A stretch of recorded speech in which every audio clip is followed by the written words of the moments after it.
नमस्कार मंदार, नमस्कार तुषार. नमस्कार मॅडम. आणि सगळ्या ऑडियन्सला पण नमस्कार.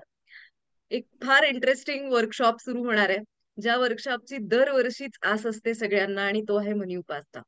सो मनी उपासना सुरू होणार जानेवारीमध्ये, त्याचा लॉन्च आहे मध्ये. त्याच्या आधी आपण काही सक्सेस स्टोरी जसं दरवर्षी ऐकतो, कारण हे सगळे किस्से तुमच्या माझ्या आयुष्यातलेच आहेत. आपल्यासारखीच आयुष्य जगणारी लोक, आयुष्याशी संघर्ष करणारी लोक, आणि हे सगळं शिकल्यानंतर, हे सगळं कळल्यानंतर त्यांच्या आयुष्यानी जी कलाटणी घेतली, जे इतकं सुंदर, इतक्या लोकांचं आयुष्य सहजरित्या सुरू आहे. सो हे खूप इन्स्पिरेशनल, इन्स्पायरिंग स्टोरीज असतात. सो अशाच दोन स्टोरीज घेऊन आज आम्ही तुमच्या समोर आलोय. सो पॉडकास्ट, या वर्षातल्या पॉडकास्टचा ही पहिली सुरुवात आहे. आणि Mandar and Tushar, I welcome you या पॉडकास्ट साठी. तो तुम्ही तुम्हाला इंट्रोड्यूस करा, तुम्ही काय करता, आणि मग आपण गप्पांना सुरू करूया. तुम्ही सुरू करा तुषार. नमस्कार. मी हं. तुषार सुतार. मी कोल्हापूरमध्ये राहतो आणि मी सेल्समध्ये जॉब करतो. माझं नाव मंदार, मंदार तुम्ही? जोशी. मंदार महेंद्र जोशी. मी पण कोल्हापुरातच राहतो. माझा सराफी व्यवसाय आहे. मी गेली 10 वर्ष हा व्यवसाय सुरू केलाय आणि आम्ही हँडमेड कास्टिंग अशा सगळ्या प्रकारचे सिल्वर ज्वेलरी बनवतो.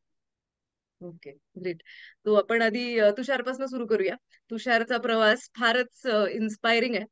मी त्याला ज्या अवस्थेत बघितलेलं आहे, आणि तो आज ज्या अवस्थेत आयुष्य जगतो, ही खरी सक्सेस स्टोरी आहे मनी उपासनाची. सो तुषार, तुम्ही हे सगळं करायच्या आधी तुमच्या आयुष्याची काय अवस्था होती? तुम्ही कसं या सगळ्या लेक्चर्सच्या, सरांच्या कॉन्टॅक्ट मध्ये आला? अ, हे जरासं ऐकायला आवडेल आम्हाला. ओके. तर 2016-17 पासून प्रदीप पाटील म्हणून आहेत, त्यांनी मला सरांबद्दल सांगितलं. मग त्यानंतर मी युट्यूबवर सरांचे आणि तुमचे व्हिडिओ ऐकत गेलो. व्हिडिओ ऐकत गेल्यानंतर मी एका ठिकाणी जॉब करत होतो. तिथं फारच सॅलरी कमी होती आणि तो पण तिथं मंदी आल्यानंतर तो जॉब गेला माझा. मग त्यानंतर मला मनी उपासना करायची होती आणि लग्न होऊन एक 6 महिने झाले होते आणि जॉब गेला होता. तर मग त्यावेळी काय करू, पैशासाठी सगळं असं ब्लॉक झालं होतं. कुठून पैशाची सतत चणचण भासत होती.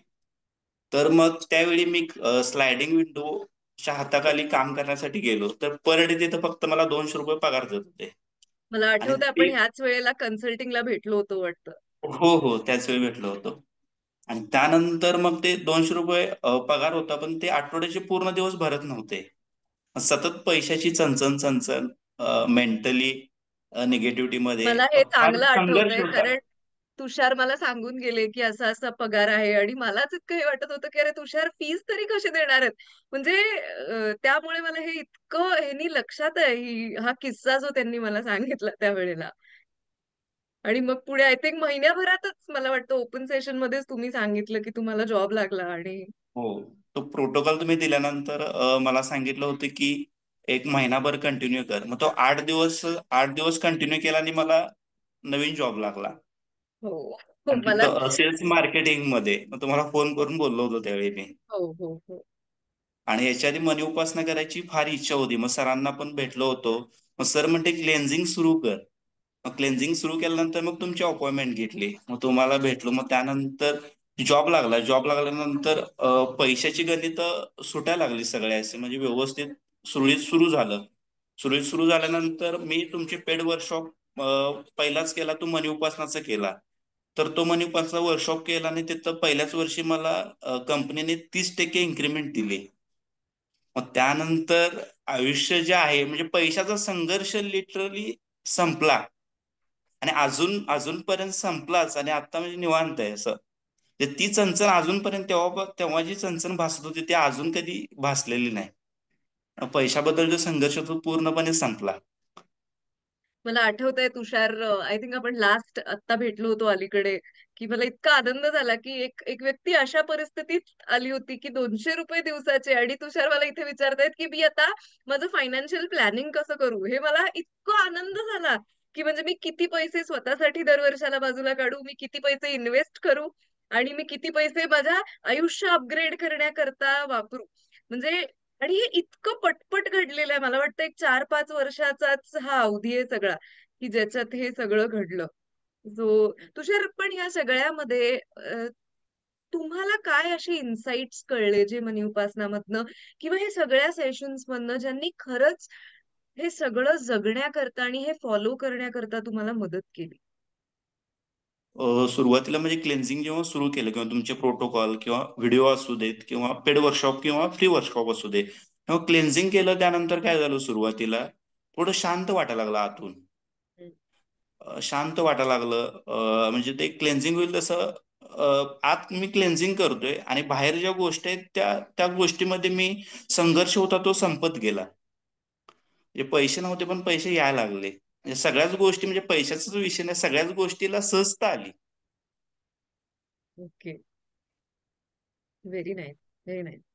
आणि आता काय जाणवतं तुम्हाला, की आधी मानसिकरित्या पण जे आयुष्य जगत होता, त्याच्यामध्ये आणि आजच्या आयुष्यामध्ये किती गॅप आहे? प्रचंड मोठा गॅप आहे तो. म्हणजे पूर्वी सतत निगेटिव्ह विचार, निगेटिव्ह माणसं, निगेटिव्ह परिस्थिती आणि ह्यामध्ये सतत सफरिंग, टेन्शन असं सगळ्या गोष्टी होतात. पण आता त्या परिस्थिती पण ती राहिलेली नाही. तशी लोक पण आयुष्यामध्ये नाहीत, परिस्थिती पण तशी आयुष्यामध्ये नाहीत आणि जरी काही निगेटिव्ह झालं तर तेवढा मला नाही त्रास होत. थोडंफार असं म्हणजे आता मेंटली इट्स ओके, निवांत आहे सगळं. आता माइंड पहिलं जे सफरिंग करत होतं तेवढं सफरिंग नाही करत. आता म्हणजे मी मस्त आहे. मस्त निवांत मजेत. आज तुम्ही हा पॉडकास्ट करता हे सुद्धा एक खूप मोठी गोष्ट आहे. कारण कायम खरंच लाजरा खरंच बुजरा कारण ते असणारा तुषार, कायम घाबरणारा लाजरा बुजरा असा. सो खूपच म्हणजे मला तर फार अभिमान वाटतो, की म्हणजे असे स्टुडंट्स अशा लेवलला जेव्हा जाऊ शकतात. Amazing, amazing. Very nice. Yes, Mandar तुमच्याकडे येऊया. अ, मी ऍक्च्युली मनी उपासना केलं 2022 ला पहिल्यांदा. हं. आणि त्यानंतर 2023 ला मी ऑनलाईन केलं. आणि त्यात काय मला मजा आली नाही म्हणजे मी अर्धच केलं आणि अर्ध सोडून दिलं. पण 24ला मात्र मी ठरवलं की मी पूर्ण करणार. कारण मी मनी उपासना जॉईन केलं होतं ह्या एकाच कारणासाठी की माझा कास्टिंगचा जो वर्कशॉप आहे तो अगदी डबघाईलाच होता. म्हणजे सुरुवातच होती, स्टार्टअपच आहे आणि जो काहीच वर्कआउट होत नाहीये. आणि आम्ही गेलो होतोच एका चुकीच्या पद्धतीनं, त्यामुळे सगळं ते अडकत गेलं होतं. आणि आमचं जर ऑलरेडी हँडमेड सुरू होतं तर त्याचा सगळा जो लोड आहे तो आता त्याच्यावर येत होता. त्यामुळे मला ते काहीतरी करून वर्कआउट करायचं होतं. आणि ह्या एका उद्देशानं मी आलो होतो मनी उपासनाला, ह्या सगळ्या तिढ्यातनं सुटण्यासाठी. आणि होत असं गेलं की ती गोष्ट सहज व्हायला लागली. पण केव्हा सहज झाली? ज्या वेळेला मी त्याची आसक्ती सोडली. आणि पहिल्या मनी उपासनामध्ये हे सगळ्यात मोठं माझं की नाही शिकवण म्हणजे मी जे शिकलेलो ते होतं की जे हवंय ना तर त्यासाठी आपण आसक्त नाही व्हायचं. ती अटॅचमेंट आपली नको आहे. हे मी पहिलं त्यातून शिकलो होतो. आणि त्यानंतरचा जो प्रवास आहे माझा तो इतका सहज आणि सोपा व्हायला लागला.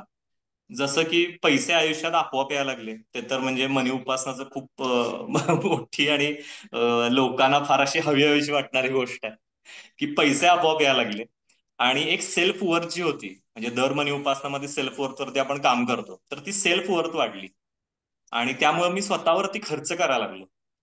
म्हणजे माझ्या घरची परिस्थिती अगदी अशी काही डाऊन नव्हती. पण एक एक असं होतं की ते मिडल क्लासचं जे असतं ना कंडिशनिंग, की ते तेवढंच असायला पाहिजे, तितकंच वापरायचं, चैनी करायची नाही, स्वतःसाठी काही करायचं नाही, फॅमिलीसाठी करायचं. मग ह्या सगळ्यातनं आल्यामुळं मी स्वतःवर खर्च करायला खूप घाबरायचो किंवा करतच नव्हतो. आणि मनी उपासना जसं सुरू झालं आणि त्या सगळ्या क्लिन्झिंग मधनं त्या सगळ्या प्रोसेस मधनं जायला लागलो, तसा माझा एक स्वतःचा एक खर्च करण्याचा हे वाढला स्वतःवरती. एक विश्वास वाढला की येस मी स्वतःवर खर्च करू शकतो आणि मी तसे करायला लागलो. खूप मजा यायला लागली. आणि आता असं झालंय की आता मी एखादी गोष्ट मागावी आणि त्या युनिव्हर्सनं ती सहज द्यावी. इतकं ते अरे वा. असं छान सोपं झालंय. हे बघा आता लाईट पण हा, लाईट आले. आहे. मस्त, तर मस्त. खूप एक असा सहजपणा आलाय सगळ्या गोष्टींमध्ये. आणि खूप निवांत म्हणजे तुषार जे सांगतायत ना जो निवांतपणा आहे पैशाच्या बाबतीत म्हणजे अस्वस्थता की निघून गेले.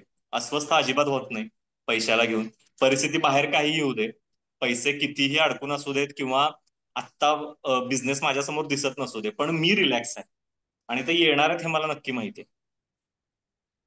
Great. Very nice. Very nice. तुमच्या रिलेशनशिप्स मध्ये किंवा बाकीच्या सगळ्या लेवलवरती या सगळ्याचा किती फरक पडला?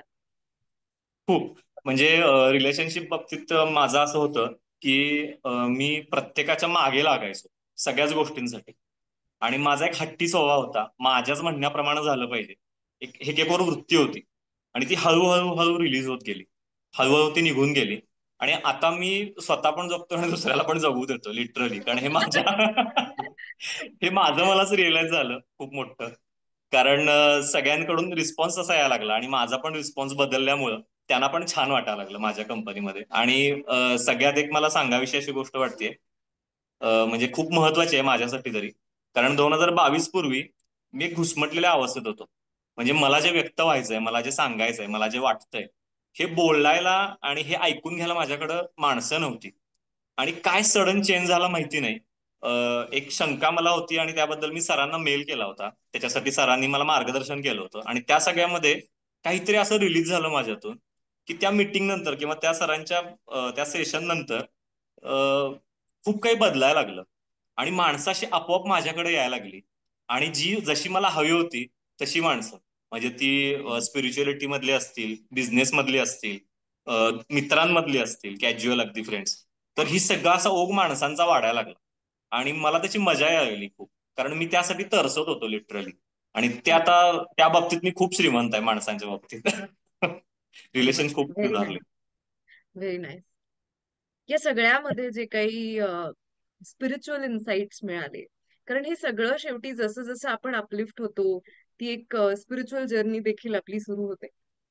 सो त्या सगळ्या प्रवासाबद्दल काय सांगाल? मी बोलू? हो. तुम्ही, तुषार, कुणी? तुझ्यावर तुम्ही सुरू करा. मग मी बोलतो. यामध्ये एकच सांगायचंय की थोडक्यात आणि ह्याच्यात मला तरी माझं माइंड सफरिंग पूर्ण थांबलेलं आहे.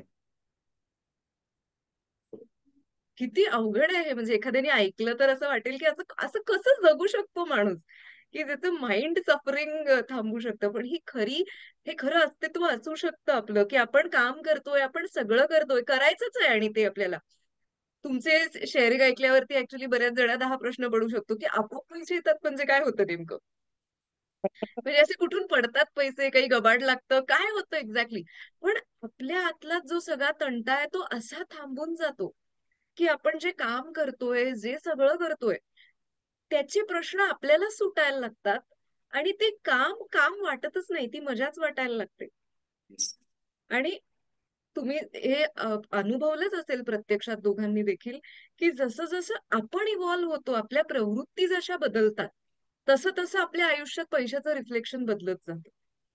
आधी आपण जसे भेदरलेले, घाबरलेले, आकुंचित मनोवृत्तीने जगणारे, की एवढंच आहे आणि एवढ्यातच भागवायचंय, तर पैसा देखील त्याच अवस्थेत होता आपल्या आयुष्यात. पण जसं आपण एक्सपांड झालो, सो ऑटोमॅटिकली त्या पैशाचं रिफ्लेक्शन आपल्या आयुष्यात एक्सपांड होत गेलं. सो आणि ह्या सगळ्यात ते स्पिरिच्युअल एव्होल्युशन फार महत्वाचं आहे. म्हणजे जे तुषार सांगतायत, की आज मी म्हणजे त्या मनाच्या सफरिंग मधनं मुक्त झालो. जन्म जातात कधी-कधी लोकांची. त्या मनाचा एक विचार, ओव्हर थिंकिंग सारखी गोष्ट. माहितीये काही होणार नाहीये, काही झालेलंही नाहीये. पण आपण त्या इतक्या मनाच्या आधिपत्याखाली आहोत, की आपण त्याच्या बाहेरच पडू शकत नाही. तो कमाल आहे हे सगळं खरं तर. ऍक्च्युली आपण फार नशीबवान आहोत, की आपल्याला हे खरं खरं. सापडलं आयुष्यात. नाहीतर आपण स्पिरिच्युअलिटी. किती किती हा. ऑर्डिनरी आयुष्य जगत असतो. खरं खरं. आणि एनर्जेटिक फील होते आणि काम करण्याची कॅपॅसिटी कितीतरी पटीने वाढते. हो. बरोबर. आणि त्या कामाचा कंटाळा नाही. Very nice. मला या बाबतीत एक शेअर करायचं असं होतं की मनी उपासनाच्या पूर्वी आमचा बिझनेस असा एक स्टक झाला होता एका ठिकाणी. आणि त्या चक्रातनं बाहेरच पडत नव्हतं. आणि त्याला कारणीभूत आम्हीच होतो नक्कीच, कारण बिझनेस हे आपलं रिफ्लेक्शन आहे आपल्या एनर्जीचं. तर झालं असं की मनी उपासनानंतर आपल्यापणच तिने काम करण्याची वृत्ती वाढायला लागली. आणि एक काहीतरी असं मळप दूर जावं आणि स्वच्छ मनानं पुन्हा एकदा आपण सुरू करावं, असं काहीतरी झालं. आणि त्या बिझनेसकडे आम्ही वेगळ्याच ओरिएंटेशननं बघायला लागलो. आणि त्याचा पॉझिटिव्ह बदल असा व्हायला लागला की हळूहळू सगळी ती कधी जी आमची कंटाळवाणी आणि ती सगळी मळकट अशी जी काय तिथं विचारसरणी होती ती बाजूला पडायला लागली. आणि एक फ्रेश स्टार्ट झाला. आणि मला सांगायला आता आनंद होतोय की कास्टिंगचा आमचं वर्कशॉप आता खूप सुंदर चालू आहे. फार मस्त मस्त तिथं प्रोडक्ट तयार व्हायला लागलेत आम्हाला जसे हवे होते तसे. आणि ते आता मार्केटमध्ये पण चाललेत विकायला. आणि ह्याचा आम्हाला खूप आनंद होतोय. कारण ह्याच्याने मला दिसतंय की सेल तर वाढणार आहे, प्रॉफिट तर वाढणार आहे, पण नवीन नवीन लोक या बिझनेसला कनेक्ट होणार आहेत. एक मोठं छान नेटवर्क तयार होणार आहे. आणि हा खूप मोठा बदल आहे, कारण मी तसा मूळचा आळशी आहे. म्हणजे मला आठवतंय की मला आठवतंय की मी मनी उपासनापूर्वी माझ्या ऑफिसला किंवा वर्कशॉपला आठवड्यातनं एकदा जायचो फक्त. म्हणजे ही ऍक्च्युली लाज वाटण्याची गोष्ट आहे. काय रोज गेलं पाहिजे आपला बिझनेस म्हणल्यावर. पण मी इतका निवांत होतो आणि इतका आळशी होतो की आठवड्यातनं एकदाच जायचो. आणि आता असं झालंय की एकही दिवस असं जात नाही. म्हणजे सुट्टी, आता उद्या सुट्टी आहे रविवार, तरी पण मी उद्याला ऑफिसला जाणार आहे, माझं काम करणार आहे आणि एक उत्साह आहे त्याबद्दल. म्हणजे कोणी पुश करत नाहीये. हे त्यामुळं किती महत्वाचं आहे. खूप आणि हे महत्वाचं. कुठे बाहेर मिळत नाही विकत. ही गोष्ट, हो. ही ही इन थिंग्स आहे ना हे. So your yes. Business is actually your reflection. आपलीच जळमट जशी जशी क्लीन व्हायला लागतात, तसं ऍक्च्युली आपल्या पैशाला, आपल्या घराला, आपल्या कामाला आपलीच एनर्जी फील्ड ते कॅरी करत असतं शेवटी. येस बरोबर. मंदार, शेवटचा प्रश्न माझा, मी मगाशी जो तुषारला विचारला की how did all this help you to settle spiritually? ह्याचं उत्तर ऍक्च्युली खूप मोठा असू शकतं. मी जितकं शॉर्ट करायचं तितकं प्रयत्न करतो. कारण याविषयी बोलायला खूप आहे. कारण आपण सरांच्या युट्यूब जर चेक केलं तर त्याच्यावरती असंख्य व्हिडिओ याच्यावर आहेत. कोहम ते सोहम आता जी सगळी सिरीज सुरू आहे इतकी उत्तम आहे. आणि हे सगळंच इतकं अं, आणि इतकं आय थिंक महत्वाचं आहे. यावर्षीचं शिवोहम या सगळ्याचा एक टर्निंग पॉइंट होता. नक्कीच, नक्कीच, नक्कीच. कारण मनी उपासनामध्ये आपल्याला सगळ्यात पहिल्यांदा ह्या सगळ्या मटेरियलिस्टिक गोष्टी आहेत, तर त्याच्याबद्दलचं ज्या काही निगेटिव्हिटी आहे, त्याच्याबद्दलचे काही ब्लॉक आहे, त्याच्यावर आपण क्लिन्झिंग करतो. आणि आपण अशा एका अवस्थेकडे जायला लागतोय की जिथं हे सगळं सच्चिदानंद स्वरूप आहे. आणि हा मेन गाभा आहे मनी उपासनाचा असं मला वाटतं. कारण हे समजल्यानंतर आपल्याला जे पुढं जी प्रवासामध्ये जी काही सहजता येते, जी सुलभता येते, ती खूप महत्वाची आहे. आणि सर आपल्याला इतका मस्त हा मार्ग देत आहेत. कारण मनी उपासनानंतर असं झालं की मनी उपासनाच्या पूर्वी 2 वर्ष माझ्या बाबतीत एक घटना अशी घडली होती. सॉरी, 1 वर्ष, 2021 मध्ये, की अचानक काहीतरी असं झालं आणि मी एका अशा अवस्थेत गेलो की ती अवस्था माझ्यासाठी सुखकारक होती पण इतरांसाठी फार निगेटिव्ह होती. म्हणजे मी अक्षरशः वेडा झालो होतो असं सगळ्यांचं म्हणणं होतं. मी हा सेम एक्सपिरियन्स शिवोमच्या आपल्या बरं. सेशन नंतर मी शेअर केला होता राजेश बरोबर. आणि त्यानंतर सरांनी जी मला क्लिअरिटी दिली आणि सरांच्या संपर्कात आल्यानंतर हे मला सगळं कळायला लागलं की हे नेमकं काय आहे, कसं हँडल करायचं, कसं ह्याच्याकडे बघायचं. आणि आयुष्यामध्ये असे बदल झाले की एकतर अंडरस्टँडिंग लेवलला हे सगळं तर समजत होतं, म्हणजे ते सगळं कळत होतं, सगळं व्यवस्थित आतमध्ये पोहोचत होतं. पण एक्सपिरियन्स लेवलला सुद्धा हे सगळं समजायला लागलं. आणि आता असं आहे की ह्या सगळ्याशी मी इतक्या छान प्रकारे ट्यून व्हायला लागलो ह्या नॉलेजशी आणि ह्या सगळ्या विजडमशी, की मला खूप आनंद होतो. आणि हा असा आनंद आहे जो काही न करता मिळतोय. आणि ही माझ्यासाठी खूप महत्वाची गोष्ट आहे की आज मी काही केलं जरी नाही, माझ्या दिवसभरात काही झालं जरी नाही, तरी मी आनंदी आहे, मी खुश आहे. आणि माझं मन मला त्रास देत नाहीये. जसं सेम तुषार जे म्हणत होते, तसं मन त्रास देत नाहीये. एखादा त्रास देणारा जर विचार आला तर माझ्या त्या कमांडनी तो थांबवू शकतोय. हिअर अँड नाऊ किंवा इट्स ओके, हे जे काही आपले मंत्र आहेत आपल्याला शिकवले गेलेले, तर ह्याने तो थांबवू शकतोय. आणि ह्या सगळ्याचा खूप छान परिणाम होतोय. आणि हे सगळं पुन्हा एकदा आपल्याला मदत करतंय पैशाच्या लेवलला त्या एनर्जीला कनेक्ट होण्यासाठी. कारण सर जसं Very सांगतात की पैसा ही अंततः एनर्जी आहे.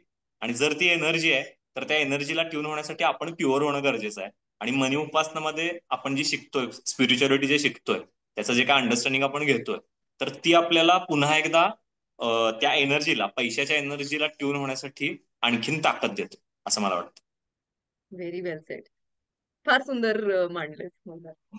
आणि थँक्यू. या दोघांचं फ्युजन करून आपण प्रॅक्टिकली एक सॉर्टेड आयुष्य जगू शकतो. ही नक्कीच. ही मोठी ताकद आहे ह्या सगळ्याची.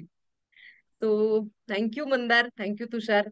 अ, खूप इन्साइट्स तुमच्या दोघांच्या या शेअरिंग मधनं मिळालेल्या आहेत आणि मी स्वतः तुमच्या दोघांचा हा प्रवास बघितलेला आहे. अगदी त्रस्त अवस्थेतनं ते आज इतक्या सुकून मध्ये आपण जगतोय. सो नक्कीच काहीतरी आपल्यावरती फार खुश आहे कोणतरी, की आपल्या आयुष्यात एवढ्या सगळ्या गोष्टी इतक्या सहजी आणून ठेवलेल्या आहेत. सो हो. I thank you very much for being with us today. Thank you. बस आणि भेटूया थँक्यू. या वर्षीच्या मनी उपासनासाठी. नक्की. सरांच्या आणि तुमचे मनापासून अत्यंत आभार आहे. हो, थँक आम्हाला इथं बोलायची संधी दिली आणि हे सगळं यू. शेअर करायची संधी दिली त्याबद्दल खूप खूप तुमची थँक्यू. स्टोरी कितीतरी लोकांना इन्स्पायर करेल, ज्यांनी अर्ध्यातनं सोडलंय, ज्यांना जे त्रस्त आहेत, शोधतायत काहीतरी आयुष्यामध्ये. Consistency is the key. आणि म्हणजे मला हेच प्रत्येकाच्या आज इतके पॉडकास्ट लाईन्ड अप आहेत आपल्याकडे. येणाऱ्या आठवड्यांमध्ये आपण इतक्या लोकांच्या स्टोरीज ऐकणार आहे. पण या बरोबर. सगळ्यांमधलं तुमच्या लाईफ मधलं एक सगळ्यात मोठं की आहे कन्सिस्टन्सी. येस. एक दिवस नक्की. केलं आणि असं काहीतरी झालं असं नाहीये. पण सातत्याने जेव्हा आपण ह्या सगळ्यांबरोबर, ह्या एनर्जीज बरोबर राहतो, काम करतो, त्यावेळेला जे आपलं आयुष्य बदलतं, तो बदल अनुभवणंच इतकं सुंदर आहे खरं. आणि वी नक्कीच आर रिअली नक्की. Blessed to experience that. Madam, yes. मला एक सगळ्यांना आवाहन करायचं आहे आपल्या सगळ्या श्रोत्यांना, की आपण जर अॅन्युअल पॅक कडे गेलो, म्हणजे हा माझा एक्सपिरियन्स आहे की मी पहिल्यांदा फक्त मनी उपासना केलं, मग त्यानंतर डायरेक्ट सप्तचक्र केलं आणि आदले मधले प्रोग्राम 2022ला मी नाही केले. पण 2023ला एक मला मोठं काहीतरी कळालं की ह्या जर आपण ग्रुमिंग मध्ये राहायचं असेल तर अॅन्युअल पॅक ही खूप भारी गोष्ट आहे आणि ती खूप कन्सेशन मध्ये तर मिळतेच, पण आपल्याला या सगळ्याशी सतत सातत्य टिकवण्यासाठी, या सगळ्या नॉलेजमध्ये सतत पॉलिश राहण्यासाठी खूप मदत करते. आणि मी सगळ्यांना आवाहन करेन की तुम्ही अॅन्युअल पॅक घ्या. कारण मनी उपासना जरी 6 महिन्याचा असला तरी कन्सिस्टन्सी जर राहायची असेल या सगळ्या नॉलेजची, तर एकापेक्षा एक आपले जे प्रोग्राम आहेत ते खरंच खूप मदत करतात. आणि नक्कीच तुम्ही अॅन्युअल पॅक घ्यायला पाहिजे. Thank you, thank you. So yes, thank you. Have a great evening and thank you for thank you. Being with us. Thank you. सगळे जे आपले व्ह्युअर्स आहेत, ट्यून राहा. दर ऑल्टरनेट डे आपण काही ना काही पॉडकास्ट शूट करतोय. सो अशाच इन्स्पायरिंग स्टोरीज घेऊन आम्ही मनी उपासना सुरू होईपर्यंत तुमच्या बरोबर कनेक्टेड राहणार आहे. थँक्यू. भेटूया पुढच्या पॉडकास्ट मध्ये.